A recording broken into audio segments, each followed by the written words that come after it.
YouTube, I'm going to show you how to install a quick release, low cost saddlebag setup that can be used on any motorcycle. Stay tuned.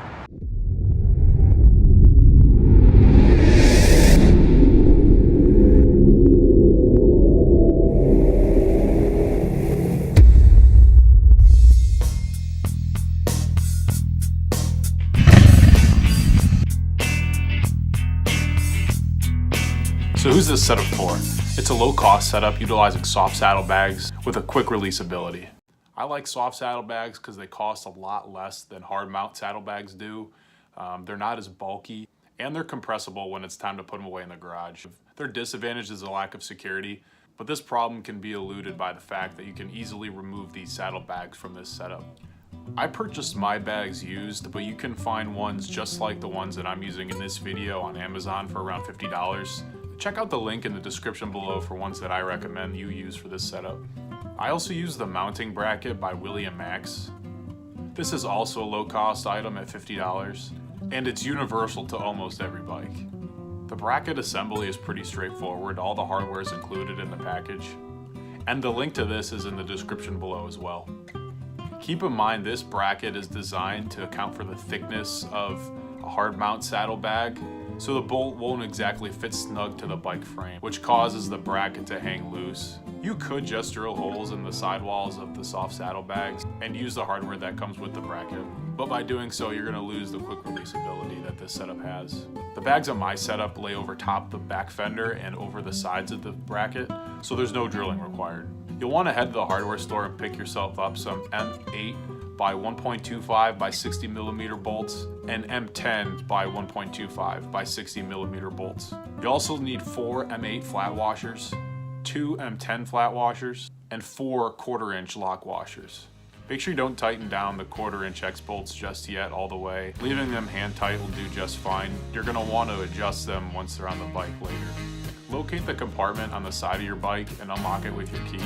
Pull out from the bottom and then slide to the right. Find the Allen wrench that's by the bike's battery and remove that as well. Next, you're going to want to unscrew the bolt that's directly behind the bike seat and then remove the seat. Underneath, you'll see the bike's toolkit, which you'll want to grab because it has all your Allen wrenches that you're going to need. If you have a set of hex bolt sockets, then you can skip these first couple of steps. With the 4mm Allen wrench that you just got from your toolkit, remove the 2 bolts above the rear tire. Next, locate the 2 outside bolts and using the 14mm wrench, remove the forwardmost bolt.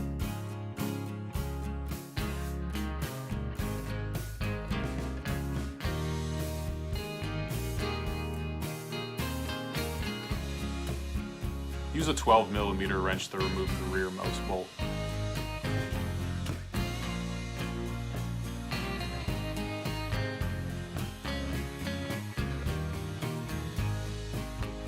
Grab your 60mm M10 hex bolt and lightly hand tighten it to the forwardmost hole.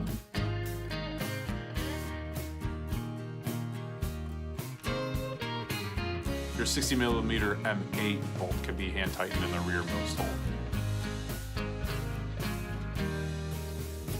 Go ahead and grab your bracket now and insert that on your M10 bolt. Don't forget to add in your M10 washer as well.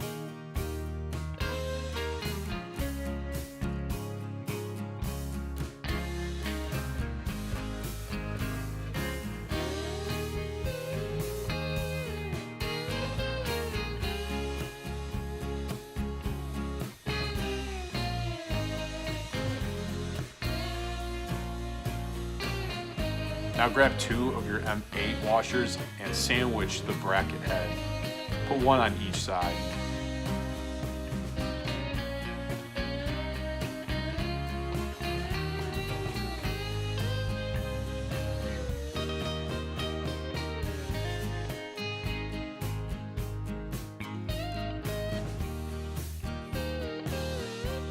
Make sure that both of your anchor bolts are tightened so that the whole bracket is stable.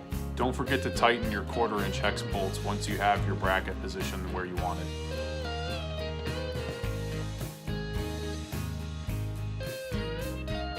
Next, grab your saddlebags and lay them over top the rear fender and over the sides of your bracket assembly. You'll notice that the bracket holds the bags away from the rear tire, which prevents the bag from being sucked up underneath the bike.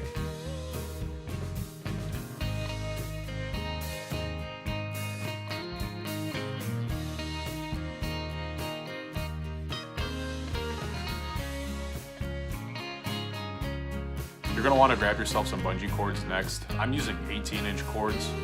Strap your bags from the outside front corner to the inside rear corner.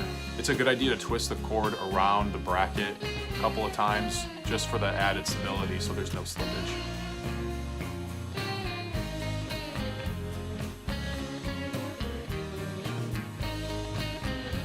The bags are plenty sturdy with just one cord, but feel free to add in a couple more cords if you feel that your bags need the extra support.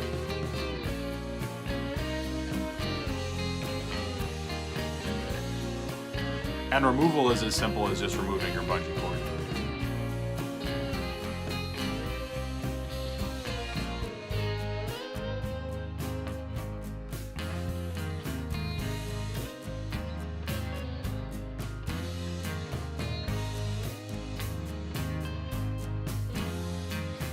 Specifically for the Vulcan S, you're going to save a lot more money doing it this way than if you were to buy a kit online. I'm more than happy to answer any questions that you guys have, so just leave them in the comments below. Thanks.